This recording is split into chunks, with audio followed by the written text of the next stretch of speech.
Can Yeah, you hear me? I can hear you. Yes. Can you hear me? I can hear you. And you can Great. see me. Yes. You're walking through your house, right? Yes, I'm walking to a place where I can sit comfortably while we talk. Okay, great. Now I'm drinking my hot turmeric ginger tea, which it's supposed to get all the little Alzheimer plaques out of my brain so that I'll be focused and alert. Right. I'll let you know if you say something that doesn't make any sense. That's often my conversational style. It won't tell you anything. Let's see. So I'm having Arden look at the screen here so we can. Are you're on a laptop, right? Obviously, you were carrying it Yeah, around. move it around, up, down. Yeah. So because you're showing up really dark because you're in front of the windows. So I can So yeah, yeah. And then what do you think? It needs to be like higher. Can you put a book or something under the bottom of the laptop so I that can do anything you want me to do. yeah, That doesn't involve somersaults. get a book or something and just lay it under there if you don't mind. Okay, here I am moving to, is this too high now? That's good. Yeah, that's perfect. Thank Okay. you. Yeah, Well, I said you can't do better than perfect. right. Okay, great. So we'll just talk for about 10 minutes and it's not live and we're What just a gonna, mercy! yeah, and we'll edit down the best parts and Okay. air this right at pub date. Thank you very much. I really appreciate your interest, and I'm sorry to be such a doofus. Oh no worries. Now that you've done this, you'll know how to do it again, right? I will. I'll keep popping up in your interview. Really Yeah. obnoxious. Yeah. I'm here.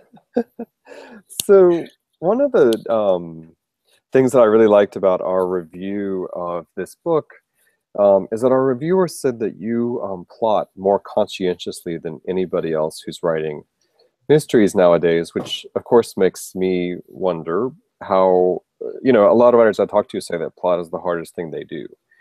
So how are you an outliner? Does it come to you as you're writing? How do you do your plots? I start plotting for me is hard, but it's really important, and so that comment in the review meant a huge amount to me. I start with a broad kind of umbrella of where I want the story to be, and then I work it out in sections. The hardest part always is knowing where to begin the story. So with Brushback, it started in 6 different places before I got it to where the final draft actually started. And gosh, I don't know. I had an algebra teacher in high school, Happy Jack, we called him, because he was so happy while he tortured us. And he kept telling us to use our brains instead of brute strength and awkwardness. And I always think of him when I'm trying to start a book, because I'm always using brute strength and awkwardness instead of my brain. So Brushback, I wanted so badly to start it as a sort of a prequel in the old stadium where the Blackhawks used to play hockey in Chicago. It was an absolute insane asylum, and people went deaf who went to games there regularly. They said the noise level was like 20 jet planes all taking off at once. And I wrote it and rewrote it and rewrote it, and it didn't make sense in the story, so I had to drop it. And finally, I winnowed it down to where VI had this old boyfriend, and he showed up in many early drafts in a lot of different guises, and then it just suddenly the dynamic made sense, and then I was able to start actually mapping out the story. So once I have the beginning, which I think of as the first 50 to 100 pages, then I have to really work carefully through the middle. I don't think I'm a very clever suspense writer. I create drama by, I call it the hand is quicker than the eye method of writing. So I have many, many things going on the reader always knows everything VI knows when she knows it. There are no surprises, but there are so many balls in the air that the suspense is which one of them is the critical one. And so in a way, the reader is on a journey with VI to sort out what makes the most sense. And if I've done a really good job, the most innocuous looking one that they've ignored, but it's there, is going to be where the story will end up. Yeah. And so did you always know that Chicago would be sort of the great setting for this series of novels, or did you come to that late? Or, I mean, because the setting is just as much of the character, I would say, in your books. Chicago is the city where I came of age. I grew up in rural, I can't say rural, but, you know, I was out in the country in Kansas. And I came to Chicago as a young adult. I worked in the civil rights movement in the summer of 1966. It was an intense time. It was certainly a violent and ugly time, but it was also just there was so much passion and so much sense of possibility. And the city got in my blood that summer, and it became my home. And I think it's my passionate connection to the city that makes it, well, I'm glad it comes alive for people, because it's where I feel most at home. When I was young, I always imagined that I'd end up in a glamorous spot like Paris or San Francisco or even New York or London. And I just think Chicago suits my personality. I'm much more a pit dog than I am I don't know, an Afghan. Yeah. But what about spending so much time with VI over the years? I mean, obviously your readers love her. And one of the amazing things is that since, you know, for a very long time, since the 80s, you have managed to make her personality seem fresh. Do you have any insight as to how you've been able to do that? Well, first of all, that's important to me also, so thank you very much. I only write about things that I care about. If I don't care about them, then the books start to die. I spent almost 15 years in the corporate world, first for a very small company and then for a gigantic multinational. And at the end, before I left, I was selling computers to insurance agents, which is really not a dream job.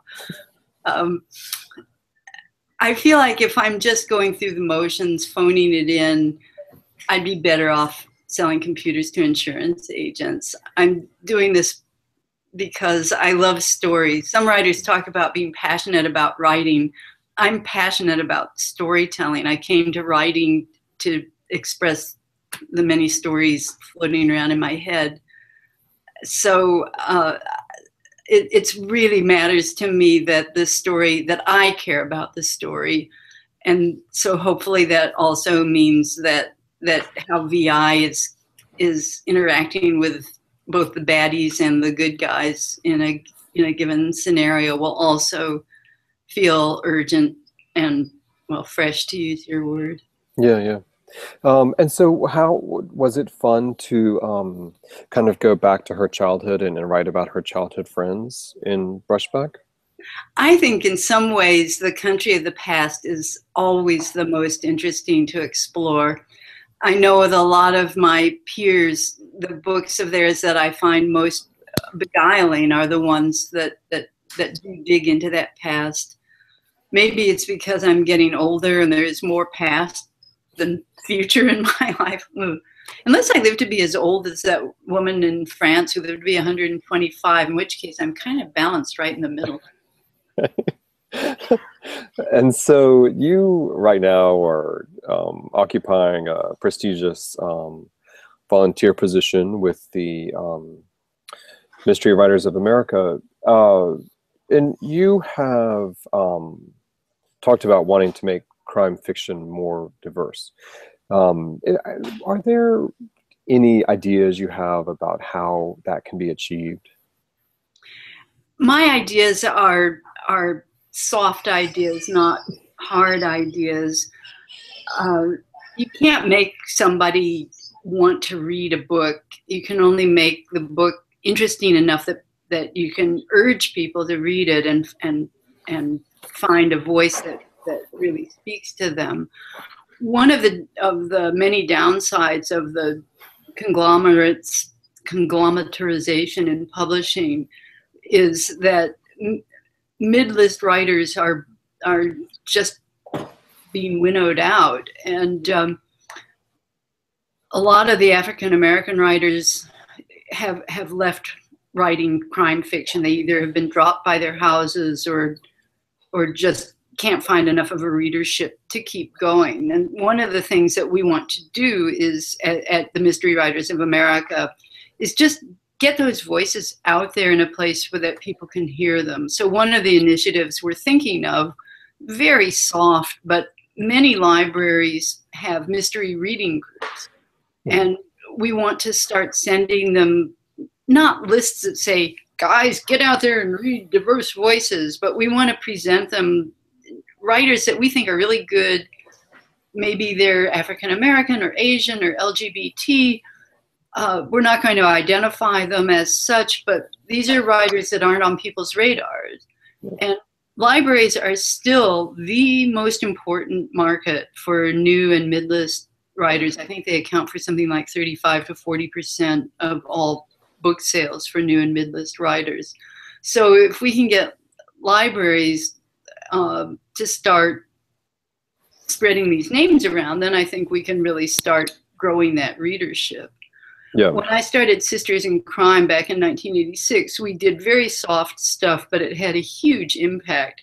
We started sending lists of our writers to bookstores directly. We started working directly with the American Library Association and the American Booksellers Association and just getting names out there. And I'm hoping we can do that also with these writers that we think have been unfairly discarded or marginalized.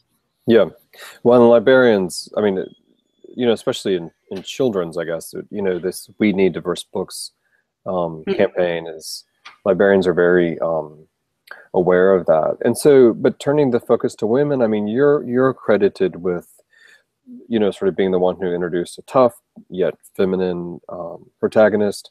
Talk about how you feel like femininity, I guess, is doing in mysteries and thrillers now. Is it a much more rich world in that context, do you feel like? I think it's hugely more rich. I mean, one of the things that in the early days of Sisters in Crime, that the feedback we got from readers was, I stopped reading mysteries when I outgrew Nancy Drew because I never saw characters I could identify with. So I think that we really helped grow the whole mystery genre. And the books that I'm reading by men, someone like Ian Rankin, there's not a deliberate, oh, let's pay tribute to the women's movement. It's more like the women in his books are there, they're playing a huge role. They may be secondary to Rebus, but Rebus is his protagonist. And so I think you're seeing that with male writers. The really best male writers have great female characters. And then on the other side, you have women who are experimenting with a lot of different voices. And that was certainly true in the 90s. After Sue Grafton and I kind of got the ball rolling, then you started getting Kay Scarpetta and a lot of Janet Ivanovich, a lot of those writers coming in and filling other niches. So it's a very rich field. And there's something for every reader out there, which wasn't always true. Yeah. No, very much so. Okay, great, Sarah. Thanks so much for your time. That's all we need. This has been great. And you gave us a lot to work with, so we'll get this ready for a public. Thanks a lot, Arden. Yeah. Try to do something with this white hair when you edit. Okay. We'll put a little hat on. Green or purple or something. Make it dramatic. Make it look more interesting. We will. Okay. Thanks a lot. Thanks a lot. Have a good day. Okay, bye-bye.